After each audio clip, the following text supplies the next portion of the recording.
Оно же все равно выпадет. Мне кажется, Выпало. лол. Это даже демон-лок какой-то, не хендлок. Не, вот это же начальный уровень, сейчас непонятно. Так здесь слэм сюда и этим аксом разбить. На самом деле, так вот Степа работает. Не нужно тратить экзекут, ничего. Да, и просто Вообще Степа неплохой чувак. Не нужно такой. гулю ходить. Ребят. Она будет под комбо. А есть же эти, как их, Кто? Кто именно? патроны? Есть, конечно, конечно есть. Ну и просто армбрак. Тапнуться, да? Да. Ну, окей. 40 хп, есть куча времени. Всем привет! Интервью, что приятно, на русском языке. Евгений, он же Нейрия, прошел на Блицкон в Америку. Наверняка настроение хорошее. Конечно. Вот вижу, что не скрываешь улыбку, да, и есть чему радоваться. Кто первый тебя поздравил? Савиш, мой тиммейт. Сразу тиммейт. Что потом? Какие-то месседжи, родители, Я еще друзья? не смотрел. В скайпе ничего не смотрел. Просто не открывал. Нет. Слушай, ну в любом случае поздравляю, да, потому что это было здорово. А какая игра выдалась самой сложной? Ну, 2 игры всего лишь было в Праге. То есть первая игра была, я бы сказал, что не то чтобы проще. Они по-своему были сложные, но в первой игре мне обстоятельства у меня сложились лучше, поэтому вторая была сложнее. И все решилось аж в 5-м матче. Хендлок против хендлока. Но я все равно был уверен, что у меня шансов больше, чем выиграть, чем у Павла. По поводу хендлока, вот какой класс сейчас, по твоему мнению, ну, допустим, просто в обычном компетитив, да, вот ты садишься играть, что бы ты выбирал если бы ты был просто вот не про игроком, а человеком, который любит Hearthstone и хочет как можно выше подняться в ладере?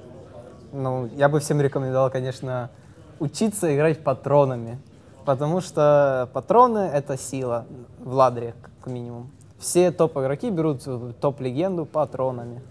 Слушай, ну патрон для начинающих игроков это все-таки очень сложная колода, да? Нужно действительно думать, действительно очень хорошо помнить свою колоду. Вот давай не экспериментируй. То, что попроще. Ты можешь сейчас назвать любую свою колоду с точностью до карты? Любую. Вообще любую. Да. А колоды своих соперников? Практически любую. То есть, допустим, если сейчас вот я спрошу тебя 30 карт лайф-коуча и там, его хендлока, ты назовешь? Ну, если бы он играл, да, назову. Играл в Hearthstone, и тут понял, можно быть профессиональным игроком. Помнишь день, месяц, события, которое к этому привело? Конечно, помню. Это было течение событий. Сначала присоединился к команде, к Намбергаю, Сайферу, Тойде. Они меня пригласили поиграть с ними в Gentleman's Cup. Я на то время уже был в топе ладдера на Блицкон вместе с Калента. То есть мы уже боролись за топ-2, по сути. И как-то произошло, что Нимш посоветовал другим организаторам турнира пригласить меня. И оно так завязалось, что потом уже, когда я сыграл в турнирах, когда меня заинвайтили, я уже понял, что я могу стать игроком. Ну, то есть, когда ты начал получать инвайты, ты понял, что карьера игрока. Что сейчас? Вот действительно ли полностью все время, которое у тебя есть, ты исключительно посвящаешь Hearthstone, карьере профессионального игрока, либо есть вот какой-то тайминг, да, там 5 часов в день, 4 часа в день. Вот как ты распределяешь свое время? Ну, я играю, пока у меня голова свежа, я могу играть. Если уже, например, после 3-го часа я не могу хорошо думать, я оставляю Hearthstone и просто делаю другие дела. Там в Counter-Strike поиграть, посмотреть стримы других людей, чисто так. Ну, есть дни, когда ты просто оставляешь себе выходной, никакого Hearthstone сегодня, я отдыхаю. Да, последние месяцы есть. Раньше такого не было, потому что я меньше знал о Hearthstone. И сейчас как-то все более-менее скучно. И в основном все упирается в изучение соперников, изучение новых колод, посмотреть, что лучше. Больше аналитики присвящается время. И... Ну, собственно, за счет этого и есть успех, да? То есть, Да. если ты анализируешь, ты успешен. Да. Хорошо. Вопрос такой. Понятно, что нужно делать выходные, понятно, что нужно делать какие-то перерывы, да, и не постоянно играть в Hearthstone. Если обсудить устройство, то есть всегда ли он с тобой, да? То есть если ты берешь смартфон, играешь ли ты на смартфоне, играешь ли ты на планшете, либо это вот как работа, ты должен сесть за компьютер, включить его и полностью посвятить себя игре. У меня особо желания нет играть ни на телефоне, ни на планшете. В основном на компьютере просто я удобнее сижу, как неудобно. Могу поесть. Да. То есть можно более свободно. Включить стримы параллельно, чтобы так чисто расслабиться и играть себе. Но с другой стороны, это рабочее место, да? Ты понимаешь, что Да. вот он компьютер, вот за ним я играю. Дома играть, конечно же, проще.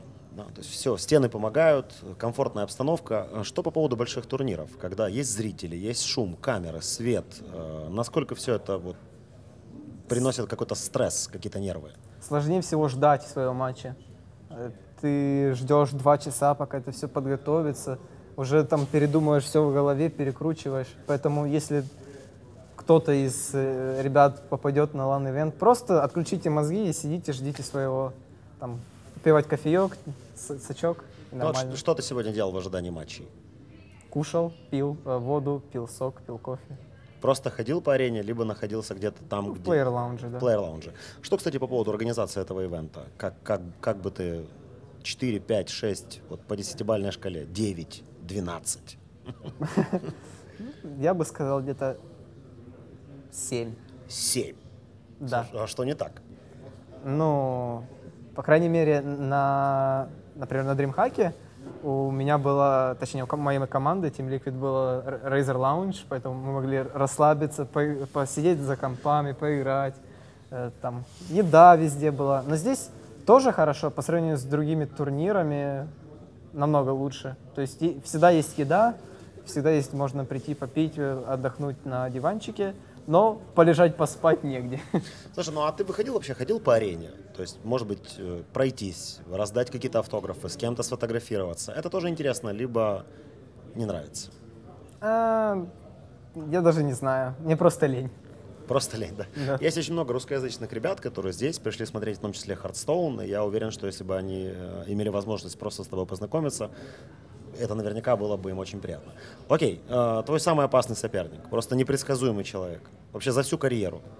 Оу, так даже сложно сказать. Может, 3 самых опасных.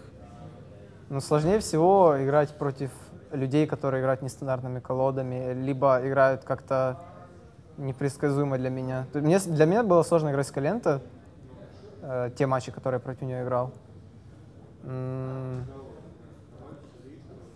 Кого бы так вспомнить еще? Никогда не знаешь, чего ожидать от него. Да. Он может придумать такое что-то, что я не ожидаю, либо как-то просто неудобный соперник для меня. Неудобный соперник. Да. Ну, так давай на нем и остановимся. Да. Хорошо. Что бы ты посоветовал людям, которые находятся где-то вот в топе ладдера, да, регулярно там доходят, добираются, вот-вот уже легенда, может быть, берут легенду, чтобы стать проигроком? Аналитика, делать перерывы, смотреть стримы. Что еще? Вот такие советы от Нейрии. Играть с другими игроками, которые выше тебя рангом. Пытаться, по крайней мере, себе каких-то, либо твоего ранга, чтобы у тебя были такие друзья, которые могли указывать на твои ошибки, когда вместе играть, например, ладдер. То есть контактировать с этими людьми, говорить: привет, давай сыграем, я хочу... Ну, например, если ты, как-то, не знаю, у меня получилось, что меня пригласили чисто в команду, и мы с ними сидели в скайпе, разговаривали, играли ладдер, общались, как лучше собрать колоды, какой лучше плей и так далее. То есть от силы команды тоже очень многое зависит, от силы окружения твоего. Да? Я бы сказал, что в одиночку очень сложно добиться хороших результатов. То есть всегда нужно находить единомышленников. Ну, да, можно так сказать. Окей. Вот каким ты видишь вообще будущее Hearthstone? Игра только растет, да? Нельзя сказать, что она уже достигла своего пика.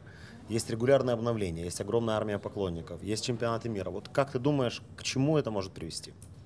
Ну, в конечном итоге я не знаю, к чему это приведет. Я хочу, чтобы это было как можно дольше, потому что это как сказка.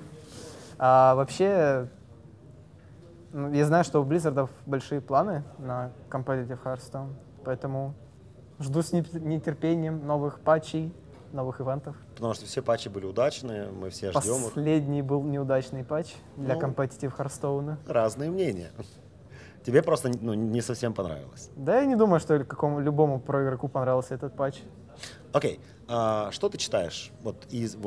Какие ресурсы в интернете ты бы порекомендовал людям, которые действительно увлечены Hearthstone? Liquid Hearts. Еще? читать особо не помогает, мне кажется. Я имею в виду смотреть колоды, какие-то обсуждения, делать какие-то выводы и аналитику на основе неких ресурсов. В основном лучше смотреть просто стримы и все. Регулярно, постоянно запоминать, смотреть. Да, в основном и профессиональные игры, и стримы тех людей, которые очень хорошо выступают и в ладере, и на турнирах. Не знаю, могу порекомендовать Xixo, но он плохо говорит на английском. Для понимания английского, имею в виду, он хорошо говорит. Для тех, кто очень хорошо знает английский. Но как-то... Ну, просто смотреть, как он играет, и анализировать, и просто смотреть, почему он это сделал, какова это была цель этого хода и так далее.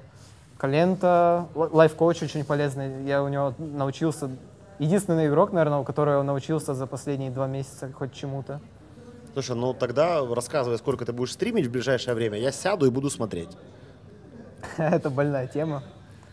Мне очень сложно себя заставить начать стримить. То есть стримить для меня не проблема. Начать — это самая головная боль. Лень. Ну просто вот ты хочешь, потом так... и нет.